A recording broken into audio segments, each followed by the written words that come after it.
मित्रों नमस्कार। केशियन क्लब द्वारा आयोजित विराट राष्ट्रीय कवि सम्मेलन कार्यकर्ता साहित्यकार एवं शिक्षक सम्मान समारोह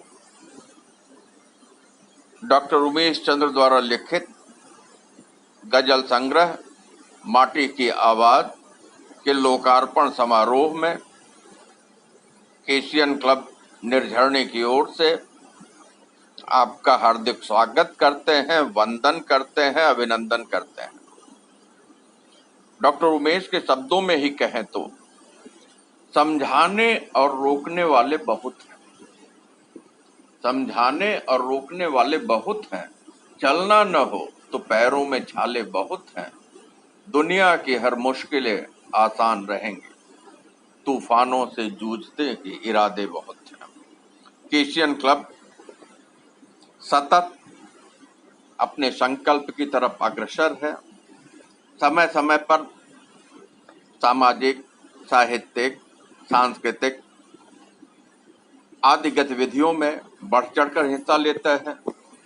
साहित्यकारों को, शिक्षकों को, समाज सेवकों को, किसी भी क्षेत्र में उत्कृष्ट काम करने वालों को हम सम्मानित करते हैं, जिससे कि वो और काम कर सकें। केशियन क्लब आपका, आपके लिए, आपके हितार्थ 24 घंटे आपके दरवाजे पर खड़ा है। आपका अपार स्नेह मिलता है, हमें अच्छा लगता है। आपका साथ, आपकी शक्ति हमारी ताकत है। आपका आशीर्वाद केशियन क्लब को हमेशा मिलता रहेगा। आइए चलते हैं आज के सम्मान समारोह। केशियन क्लब द्वारा डॉक्टर उमेश चंद्र शुक्ल का शाल, श्रीफल, पुष्पगुच्छ, सम्मान चिन्ह, अभिनंदन पत्र देकर सम्मान करते हुए समारोह के अध्यक्ष डॉक्टर सुधाकर मिश्र महाराष्ट्र राज्य हिंदी साहित्य अकादमी के सदस्य हैं। अंतर्राष्ट्रीय ख्याति प्राप्त गजलकार डॉक्टर सागर त्रिपाठी जी, गजल जिनकी पहचान है, उनके हाथों हिंदी गजल के सशक्त हस्ताक्षर डॉक्टर उमेश चंद्र शुक्ल का सम्मान केशियन क्लब हार्दिक शुभकामनाएं देती है और आशा करती है उमेश जी इसी तरह से गजल साहित्य को। तो फिर वो इंसान अपने आप में शून्य हो जाता है। मैं एक ऐसे गजल संग्रह की बात कर रहा हूं जिसका लेखन, या यूं कहिए कि जिसके गजल का महर्षि दयानंद कॉलेज के प्रोफेसर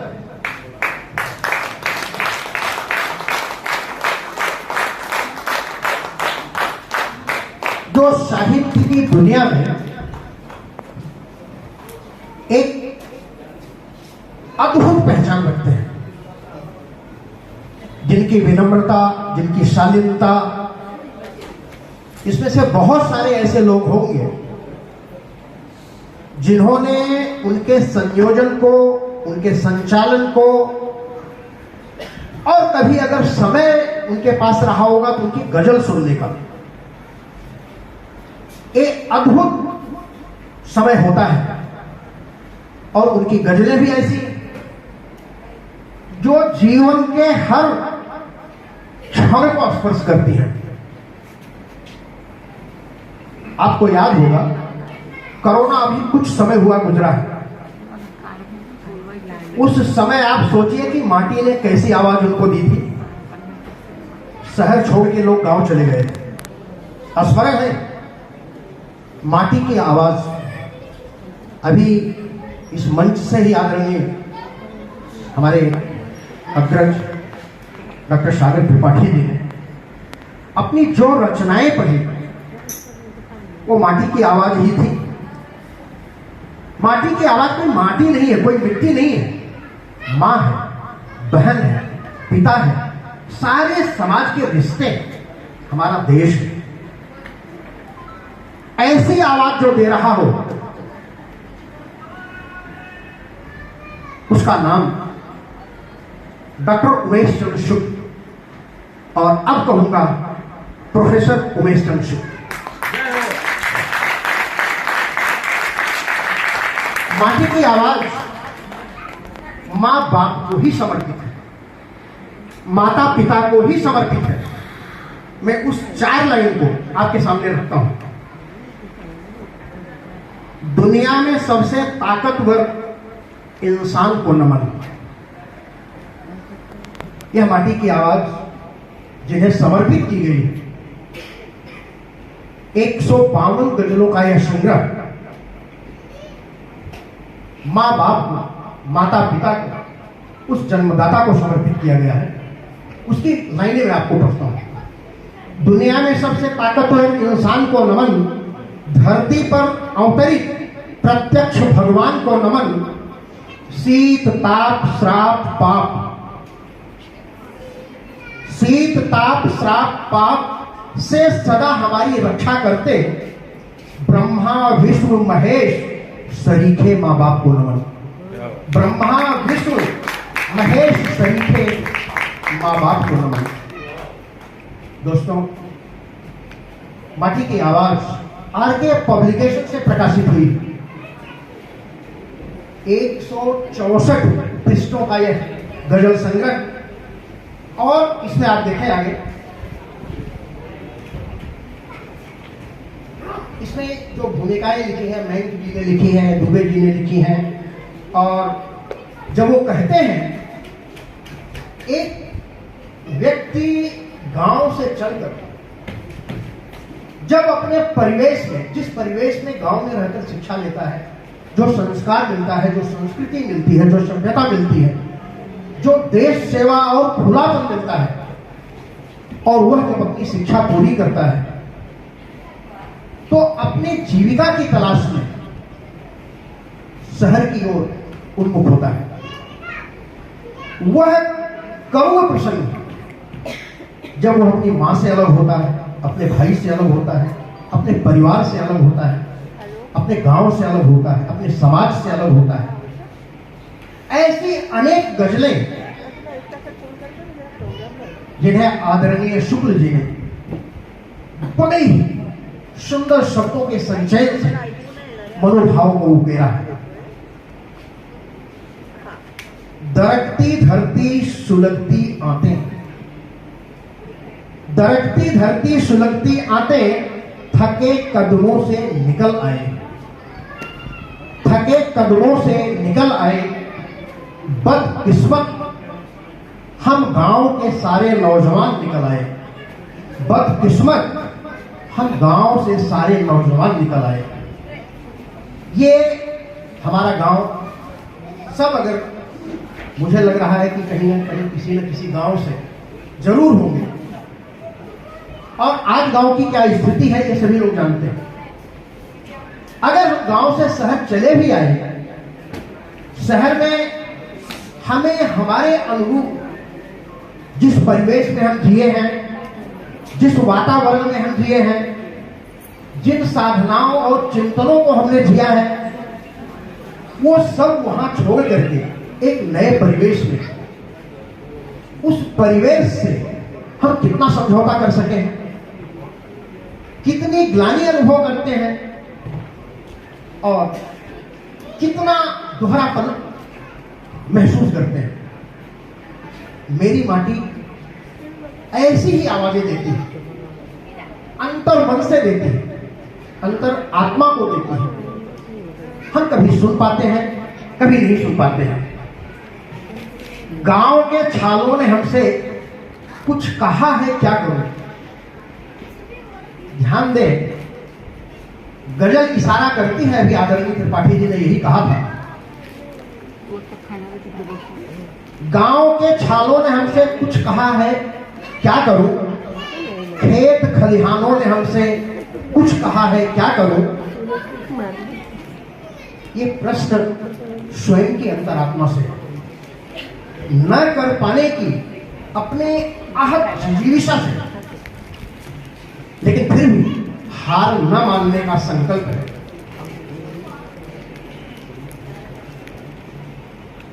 कहा तो तय था, कहां तो तय था चिराग हर एक घर के लिए, कहां चिराग मयस्सर नहीं शहर के लिए, कहां चिराग मयस्सर नहीं शहर के लिए।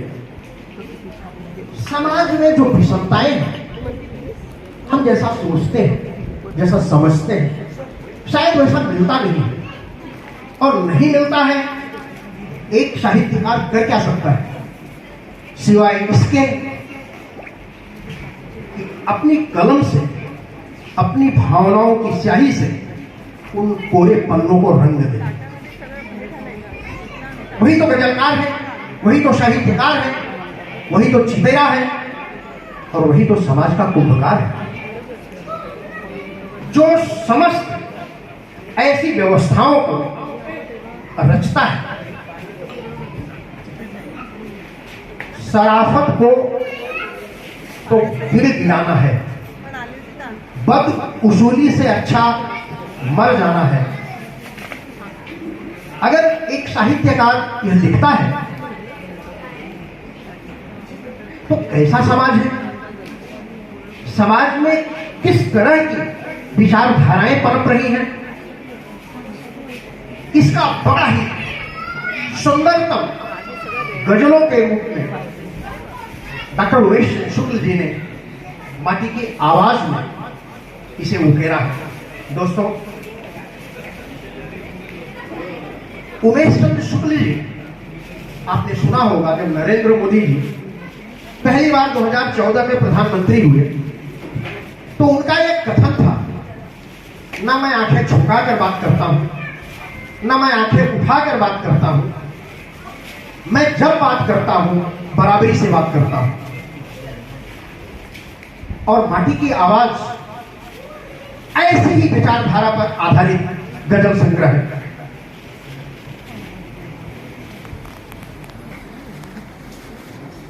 देखिए, कोई भी जब गजल लिखी जाती है या कोई भी काव्य विधा में या साहित्य विधा में, गद्य विधा में कोई भी रचना की जाती है तो उसके एक मापदंड होते हैं। उन मापदंडों को हमें स्वीकार करके साहित्य के सृजन को आगे बढ़ाना होता है।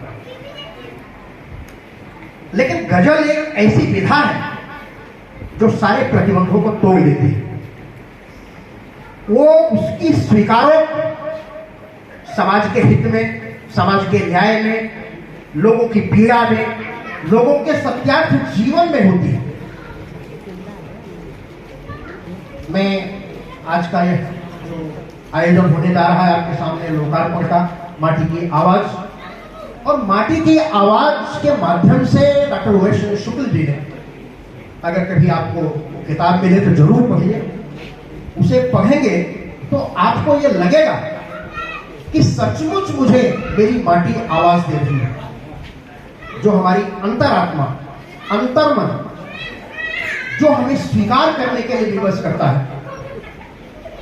अगर मैं ये कहूं कि आपका साहित्यिक जो व्यक्तित्व रहा है, आपने जैनेन्द्र व्यक्तित्व और कृतित्व एक ग्रंथ लिखा है, आदमी की बात इन्होंने लिखा है, गौरैया की फुटकल, हिंदी व्याकरण, बंजारे गीत संग्रह, और अब माटी की आवाज। तो साहित्य में, साहित्य का सृजन कोई सामान्य नहीं होता है। हमारे एक मित्र थे, वो पिछले 10 वर्षों से कह रहे हैं कि मुझे एक काव्य संग्रह प्रकाशित करवाना है। पिछले 10 वर्षों से आप कल्पना कर सकते हैं। मैंने अभी चर्चा की थी भारतेंदु हरिश्चंद्र की 175 ग्रंथ लिखने की 35 वर्ष में, अर्थात 5 वर्ष से उन्होंने लिखना शुरू किया तो 30 वर्ष ही उनके जीवन काल को मानिए। एक वर्ष में कितनी रचनाएं, कितने ग्रंथ लिखते थे। तो ये ऐसी अद्भुत क्षमता होती है। और इस समय आदरणीय डॉक्टर उमेश शुक्ल जी हिंदी के विभागाध्यक्ष हैं। उनका एक बड़ा ही उत्तरदायित्व है कि अपने शिष्यों के साथ, उनके अंडर में पीएचडी कर रहे बच्चों के साथ समय के साथ किस तरह से न्याय करें, ये उत्तरदायित्व बहुत बड़ा है। और उस उत्तरदायित्व में इतनी सारी रचनाओं को रचित कहीं संयोजन कर रहे हैं हिंदी शोध संस्थान मुंबई, सामाजिक साहित्यिक जागरूकता मंच, अनेक हमारे देश के जितने भी लगभग प्रसिद्ध मंच हैं, डॉक्टर उमेश चंद्र शुक्ल जी उन सब से जुड़े हुए हैं। और मैं आवाहित करता हूं यहाँ पर मंच पर जितने भी उपस्थित लोग हैं वो सामने आ जाएं और सभी माटी की आवाज का लोकार्पण करें। और इसी के साथ लोकार्पण की प्रक्रिया। धन्यवाद।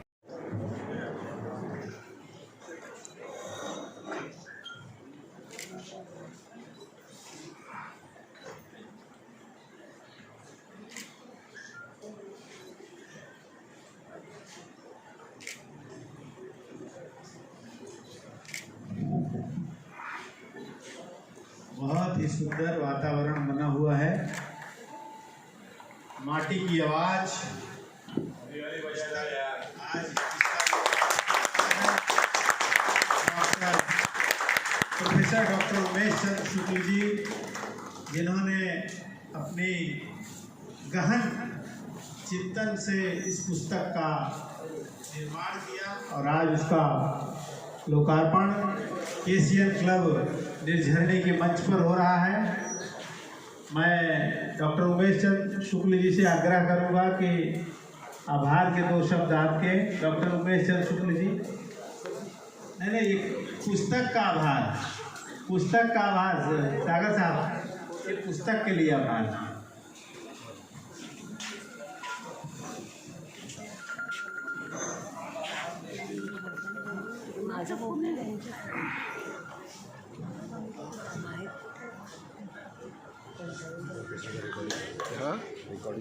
हाँ पूरा करना।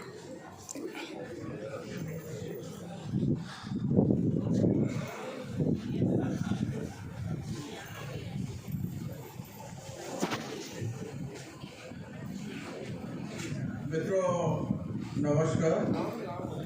आज के समारोह के अध्यक्ष परम आदरणीय बाबूजी डॉक्टर सुधाकर मिश्र जी, कवि सम्मेलन के अध्यक्ष डॉक्टर सागर त्रिपाठी जी, डॉक्टर कृपाशंकर मिश्र जी, लता विनोद नौवाल जी, कौशल श्रीवास्तव जी, कुमार कल्हन जी, राजकुमार ठाकुरिया जी, भोलानाथ जी, हमारे बहुत से अध्यापक मित्र, मेरे शोधार्थी और आप जैसे कीमती जो मेरे लिए बहुमूल्य हैं, ऐसे लोग जो कि मेरे जीवन के इस बहुमूल्य क्षण के प्रत्यक्षदर्शी बने, आप सभी को मैं प्रणाम करता हूँ, नमन करता हूँ, वंदन करता हूँ, अभिनंदन करता हूँ। मित्रों, मैं कुछ नहीं करता, मात्र इतना करता हूँ कि मिट्टी को मूर्ति में बदल देता हूँ, चट्टान को टूटने के योग्य बना देता हूँ। और हमारी ये जो कलम है, इसकी रोशनाई तो काली है, लेकिन मेरे जीवन का दर्शन यही है कि मैं कलम से उजास लिखता हूँ। माटी की आवाज में 2010 से 2019 तक की रचनाएं हैं। प्रकाशन के लिए प्रकाशक के पास पहुंचे, कोविड आया, किताब बाहर नहीं आ पाई। धन्य मैं हूं कि किताब मेरे हाथ में आई। इस किताब के हाथ में आने के साथ 2 घटनाएं घटी। पहला तो ये कि अभी ले आकर के प्रकाशक का आदमी मेरे घर में रख रहा है, नंदन जी का फोन पहुंच गया, इनसे मैं बात कर रहा हूँ तो उससे मैं कह रहा हूँ कि रख दो, तो ये बोले कि डॉक्टर साहब क्या रखवा रहे हैं। तो मैंने कहा मेरी एक किताब प्रकाशित होके आई है, तो वही प्रकाशक ने भेजा है। तो नंदन जी 2 लाइनें आपके लिए कहता हूँ। जरूरी नहीं है दुनिया में विश्वास का हुजूम, और ये पूरे सभागार के लिए है। जरूरी नहीं है दुनिया में विश्वास का हुजूम, मिल जाए यार एक तो समझो धनी हो तुम। और मित्रों, मैं तो इतना धनी हूँ, डॉक्टर सुधाकर मिश्र जैसा संरक्षक बाबू जी हमको मिले। भारतेंदु हरिश्चंद्र की जयंती है, मैं उनको प्रणाम करता हूँ। समय जाएगा लेकिन 1 मिनट में लूंगा उसके लिए। होता क्या है कि भारतेंदु हरिश्चंद्र बहुत अच्छा लिख रहे थे, पूरे काशी में उनके नाम का जलवा था। लेकिन कभी भी उन्होंने अपने पिता गोपाल चंद से अपनी प्रशंसा नहीं सुनी। उनके मन में पाप आ गया, तलवार लेके सीढ़ी के बगल में छुपे कि आज इनको नहीं छोड़ेंगे, क्योंकि उस समय तक उनकी 65 किताबें प्रकाशित हो चुकी थी। ये जब सीढ़ियों के बगल में छुपे, चांदनी रात थी, तो ऊपर लेट के पिता गोपाल चंद अपनी धर्म पत्नी इनके माता जी से बात कह रहे हैं कि ये जो ज्योत्सना बिखरी हुई है ठीक ऐसे ही भारतेंदु की है। ये जाकर के पिता के चरणों पे गिर जाते हैं, वो भारतेंदु होते हैं। नंदन जी ने आज मेरी किताब का लोकार्पण उस दिन रखा, तो इन्होंने तुरंत कहा कि शोभित जी इसका लोकार्पण मैं रख देता हूँ। मैंने कहा भाई अभी तो किताब घर में आई है, तो बोले मैं रखता हूँ ना, मतलब मुझे सोचने का मौका नहीं मिला। तो आप जैसे लोग हों, नंदन जैसे किताब में, शंकर मिश्र जैसे, भोलानाथ भारतांजलि जैसे मित्र हों, डॉक्टर सुधाकर मिश्र जैसा संरक्षक हो, तो मैं बहुत भाग्यशाली हूँ। आप सभी को मैं प्रणाम करता हूँ। और रखना तो कभी हम सुनेंगे सुनाएंगे। अभी तक जो धरोहर मेरी थी अब मेरी नहीं है। रचनाकार की रचना के समय तक होती है, छप करके वो धरोहर आपकी है। आप पढ़ें, जब पुस्तक मिलती है फिर आप मूल्यांकन कीजिए, आपका आशीर्वाद मिलेगा, आपकी तरफ से प्रसाद मिलेगा, तो समझूंगा कि लिखना साथ है। आप सभी को प्रणाम। जय हो। बहुत बहुत धन्यवाद। देखिए, मंच पर जब साहित्यकार होते हैं तो ऐसा लगता है कि समय कम पड़ ही जाता है, और बतौर मैनेजमेंट संभालने वाले के लिए कहीं न कहीं यह है कि इतने गणमान्य लोग जब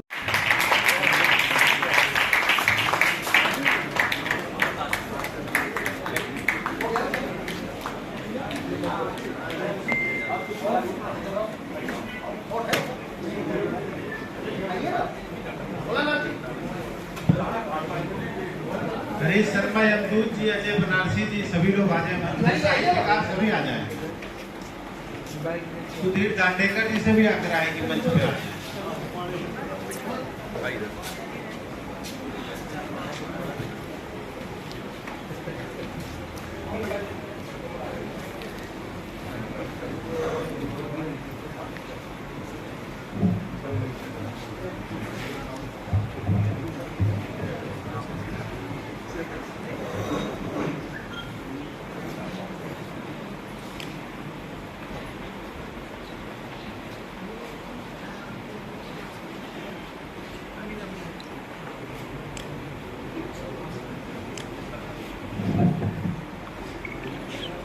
बहुत ही सुंदर वातावरण बना हुआ है।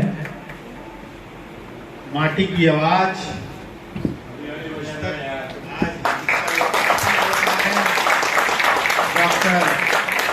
प्रोफेसर डॉक्टर उमेश चंद्र शुक्ल जी, जिन्होंने अपनी गहन चिंतन से इस पुस्तक का निर्माण किया और आज उसका लोकार्पण केसीएन क्लब निर्झरणी के मंच पर हो रहा है। मैं डॉक्टर उमेश चंद्र शुक्ल जी से आग्रह करूंगा कि आभार के तो इस समारोह के कवि सम्मेलन के अध्यक्ष भाई सागर त्रिपाठी जी, जो गजल के सम्राट है, सागर है, मिश्र जी, लता जी, उमेश जी, विनय जी, नंदन मिश्र जी, सामने बैठे हुए सभी साहित्य प्रेमियों को मैं प्रणाम करता हूँ और धन्यवाद देता हूँ नंदन जी को, उनकी टीम को, जिसने मुझे यहाँ आमंत्रित किया और इस कवि सम्मेलन का आनंद लेने का मौका दिया। कवि सम्मेलन वैसा ही रहा जैसा कवि सम्मेलन होता है। आनंद की वर्षा हुई, सबने अच्छी कविता कविताएं पढ़ी। मैं सभी कवियों को जिन्होंने कविताएं पढ़ी हैं सबको हृदय से साधुवाद देता हूँ। ये बड़ा शुभ अवसर इस बात के लिए भी है कि डॉक्टर उमेश चंद्र शुक्ल की पुस्तक माटी की आवाज का आज लोकार्पण हुआ। उमेश जी को मैं दो बातों के लिए बधाई दूंगा आज। एक तो यह कि कुछ दिन पूर्व, मुझे लगता है 15 से 20 दिन पहले, इनको रीडर से प्रोफेसर बनाया गया।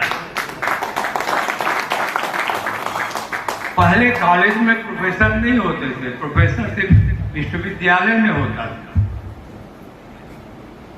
लेकिन मुझे लगता है कि ये दूसरे या तीसरे प्रोफेसर हैं या दूसरे तीसरे प्राध्यापक हैं पूरी यूनिवर्सिटी में जो कॉलेज में पढ़ाते हैं और जिन्हें प्रोफेसर बनाया गया है। एक बार आप लोग जोरदार तालियों का सम्मान किए। दूसरा इसलिए कि माटी की आवाज, मैंने उसकी गजलें पढ़ी हैं। बहुत सुंदर, सशक्त और अनूठा संग्रह है। अगर आपको मिले तो एक बार पढ़िए। इसका वैशिष्ट्य यह है कि आज हमारे समाज में देश में जो परिवर्तन हो रहे हैं, हमारे समाज और देश का जो चरित्र बदल रहा है, उस बदले हुए चरित्र का यह संग्रह एक बहुत सुंदर आख्यान है, बहुत सुंदर आख्यान है। उसके लिए मैं उन्हें फिर से बधाई देता हूं। आज देख रहे हैं कि सब कुछ बदल रहा है, हमारे नैतिक मूल्य बदल रहे हैं, हमारे आदर्श बदल रहे हैं, हमारे सिद्धांत बदल रहे हैं, हमारे धर्म में भी बहुत कुछ बदलाव आ रहा है, सब बदल रहा है। कवि का काम है इस बदलाव को परखना और परख करके उसको शब्दबद्ध करना और इस ढंग से शब्दबद्ध करना कि लोगों पर उसका प्रभाव पड़े। उमेश जी ने यही काम किया, समय को परखा है, देखा है और फिर परखने देखने के बाद जो उनको अनुभव हुआ है उसको बहुत सही ढंग से और बहुत कलात्मक ढंग से इन्होंने प्रस्तुत किया है। एक छोटा सा उदाहरण देखिए, गजल तो मुझे याद नहीं है, उसका भाव यह है कि हमारे माँ बाप या आज के लोगों के माँ बाप अपना घर बेच दे रहे हैं, खेत बेच दे रहे हैं बच्चों को पढ़ाने के लिए। लेकिन वही बच्चे जब बड़े हो जाते हैं और माँ बाप बूढ़े हो जाते हैं तो बच्चे समझते हैं ये तो हमारे लिए बोझ हो गए। बोझ शब्द का जो प्रयोग किया है बहुत सुंदर है। ऐसे बहुत से शेर हैं इनके गजलों के जो हमें बहुत प्रभावित करते हैं। मैं आप लोगों को ज्यादा बोर नहीं करूंगा क्योंकि और फिर उमेश जी को धन्यवाद देता हूं। मैं चाहता तो था कि कुछ कविताएं पढ़ूं, लेकिन एक छोटी सी बड़ी सी अक्सर हो जाएगी बड़ी भी। तो एक मुक्तक सुनिए कि घृणा की विकराल धारा में न बहना चाहिए। क्या बात है, क्या बात है। घृणा की विकराल धारा में न बहना चाहिए और आपसी सद्भाव को ही धर्म कहना चाहिए। क्या बात है, क्या कोई पूछे कि भाई धर्म क्या है, तो हम तो यही कहेंगे आपस में मिलजुल कर रहना ही धर्म है। तो घृणा की विकराल धारा में न बहना चाहिए और आपसी सद्भाव को ही धर्म कहना चाहिए। आज तक इतना भी वे, आज तक हम अपने स्वतंत्रता का अमृत महोत्सव मना रहे हैं, तो आज तक इतना भी वे हमको नहीं समझा सके कि देश है अपना, हमें मिलजुल के रहना चाहिए। देश है अपना, हमें मिलजुल के रहना चाहिए।